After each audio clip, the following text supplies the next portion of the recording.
আমার করণীয় কি হবে?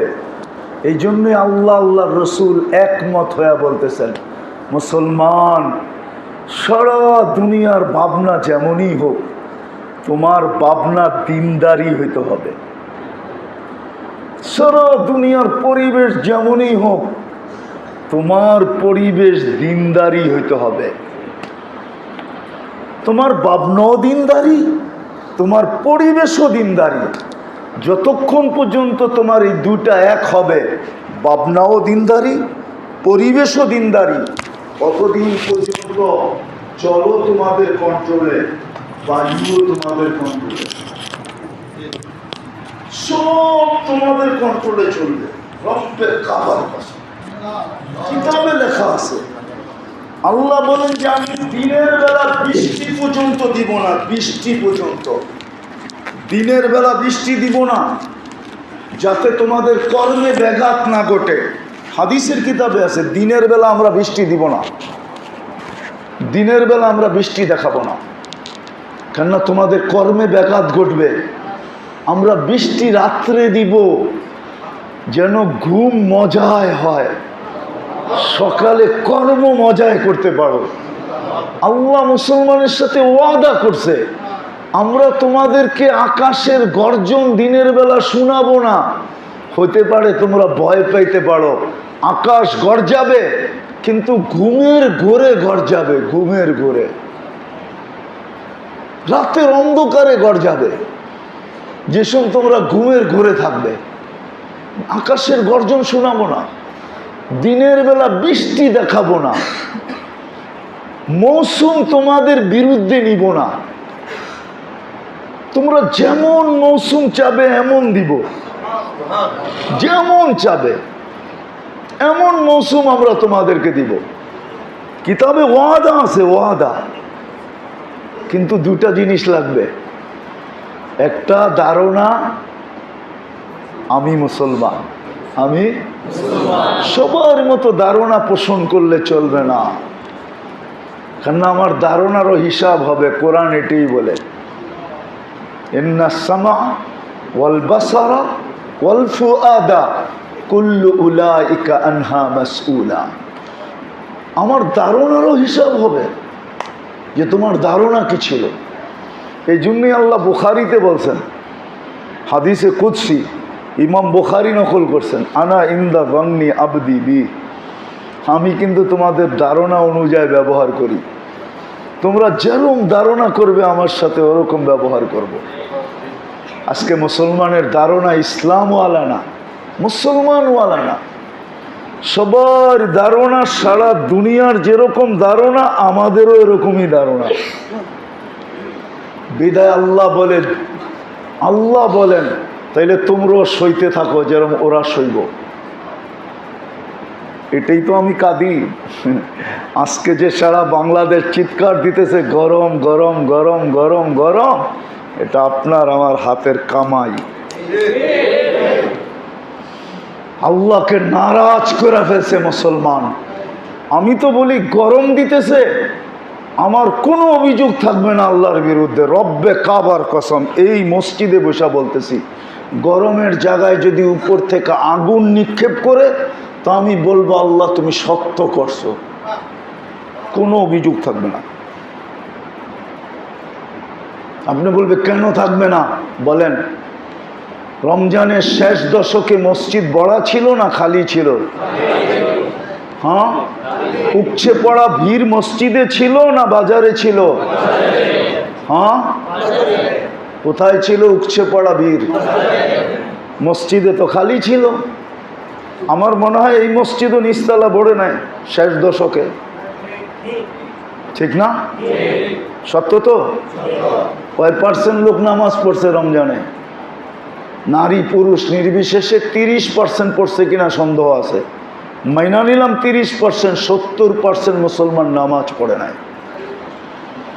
আল্লাহ ডাকছে নাজাতের জন্য, বলছে নাজাত দিয়ে কি করবো? বাজারে যাই। বাজারে উপচে পড়া ভিড়, ঠিক না?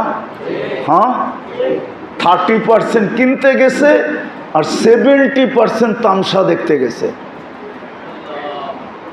সত্য তো? হ্যাঁ, জিজ্ঞেস করেন যুবকদেরকে। এরা ডেলি বাজারে গেছে, শুধু দল বান্দা তামসা দেখতে গেছে, কে কিরকম সাইজা আসছে, শুধু বেহায়াপনা দেখতে গেছে।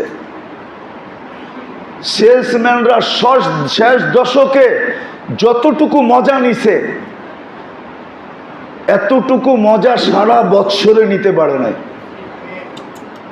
আমি তো মজা দিয়া ইঙ্গিত দিয়া বললাম, খুলা বললাম না, মসজিদ দেখা। কি আপনাদের এখানে কেউ ব্যবসায়ী নাই? সত্য না মিথ্যা? শেষ 10 দিন কমসে কম উপচে পড়া ভিড় ছিল। আল্লাহ নাজাত দেওয়ার জন্য ডাকতেছে, লাইলাতুল কদরের জন্য ওপেন রাইখা বসে আছে। 83 বৎসরের ইবাদত, মুসলমান বুড়া আঙ্গুল দেখায় মার্কেটে উপচে পড়া ভিড় চলতেছে, ঠিক না? আর আপনি এখন অভিযোগ করেন এত গরম কেন, ঠিক না? দোয়া করেন যে আগুন না ফালায় নিচের উপর থেকে। আগুন ফালাইলে কি করবেন? কি করবেন? আল্লাহর বিরুদ্ধে কেস করবেন? হ্যাঁ, জিডি করবেন, অভিযান চালাবেন, কি করবেন আল্লাহর বিরুদ্ধে? বহুত মানুষ চালায় দেখাইছে, কোরআনে লেখা আছে চালাইছে, ইজআল্লি সারহান লাআল্লি আত্তালিউ ইলা ইলাহি মূসা। কোরআনে লেখা আছে, অভিযান চালাইছে। আল্লাহ আল্লাহ তীর মারছে, বুয়া রক্ত তীরে লাগায় ফেরত দিছে। ভাবছে মরা গেছে, যেদিন ডুবায়া মারছে ওই দিন বুঝছে, হরে মাইরা না এলাম, এখন ডুবাই কে? ওই দিন আল্লাহ আবার বলছে, আমি আছি। তোরে তো বুয়া কথা দিয়া, বুয়া রক্ত দিয়া বুঝ দিয়া দিছি, তুই ভাবছস আমি মরে গেছি? আমি আছি, আমি আছি। সত্য তো এটাই। আল্লাহর বিরুদ্ধে যাবেন? এই জন্য দুটা কথা আমি বলতে চাইতেছি। একটা হলো, মুসলমান হিসাবে আপনার ধারণা চেঞ্জ করেন যে আমি মুসলিম, আমার ধারণা কি হওয়া উচিত এটা শেখা উচিত। দ্বিতীয়, মুসলমান হিসাবে আমার পরিবেশ কি হওয়া উচিত, দুটা ঠিক করে দেন, দেখবেন কালকে ওয়েদার ঠিক হয়ে গেছে।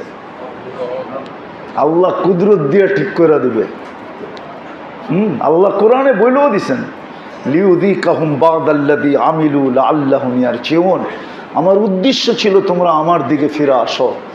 ঘরের মানুষ হারায়া যাবে, আমার প্রিয় পাত্র তোমরা হারায়া যাবে, এটা আমি সইতে পারবো না। এই জন্য তোমাদেরকে একটু ধমক দিয়া কাছে আনলাম। যখন কাছে চলে আসছো তো আমি ওয়েদার ঠিক করে দিব। তখন দেখবেন সারা দুনিয়ার ওয়েদার বিগড়ানো থাকবে, আপনারটা ঠিক থাকবে। আপনার ওয়েদারে বসবাস করার জন্য সারা দুনিয়ার থেকে অফার লেটার আসবে, আমরা তোমাদের কাছে থাকতে চাই। ঠিক আছে ভাই, থাকতে পারো, কোনো আপত্তি নাই, কিন্তু আমাকে একটু ঘর ভাড়া বেশি, 5,000 টাকাটা 15,000 দিতে হবে, 15,000টা 30,000 দিতে হবে, 30,000টা 60,000 দিতে হবে, 60,000 টাকাটা 1,20,000 দিতে হবে। যদি দিতে পারো তো থাকতে পারো। তো ওরা বলবে আমাদের সুখে থাকা দরকার, তোমাদের ওইখানে সুখ, আরে 1 লাখ কেন 2 লাখ দিব, তারপরও থাকবো। কি আপনার পরিবেশের ভ্যালু বেড়ে যাবে, ভ্যালু বেড়ে যাবে। দেখবেন তখন আর বাড়ার জন্য টুলেট টানাইতে হবে না, তখন আগেই অফার লেটার আসবে, ভাই খালি হইলে এই নাম্বারে যোগাযোগ করেন, খালি হইলে এই নাম্বারে। কাউরে দিয়েন না, টুলেট টানায়েন না, টুলেট টানাইলে তো 100 জন আসবে। আমি কিন্তু আগে নাম্বার দিছি আপনাকে, আপনি আমাকে কল করেন, ঠিক না? তখন মেয়ে ছেলে বড় হইতে পারবে না। বড় হওয়ার আগেই মানুষ বুক দিয়া বয়া থাকবে, ভাই লত আছে 18 বছর, ঠিক আছে 18 বছর অপেক্ষা করব, কিন্তু বুক দিয়া রাখলাম, কিন্তু এদিক ওদিক কথাবার্তা বইলো টেলো না। কিন্তু মেয়ে বড় হইতে পারবে না, ছেলে বড় হইতে পারবে না, মানুষ নিয়ে যাবে। এটাই আল্লাহ রসুল ইঙ্গিত দিছিল, জিতু বিকেরামতি দুনিয়া ওয়াল আখিরা, আমি দুনিয়া আখেরাতের রাজত্ব নিয়ে আসছি। দুনিয়ারও রাজত্ব, আখেরাতেরও রাজত্ব। আমি কেমনে বুঝাবো আর কাকে বুঝাবো? এই জন্য আমাদের দুটা জিনিস লাগবে। একটা হলো মত চেঞ্জ করতে হবে, যে আমি মুসলমান। কোনো মত আমার সামনে আসলেই বলতে হবে না আমি তো মুসলমান, আমি তো মুসলমান।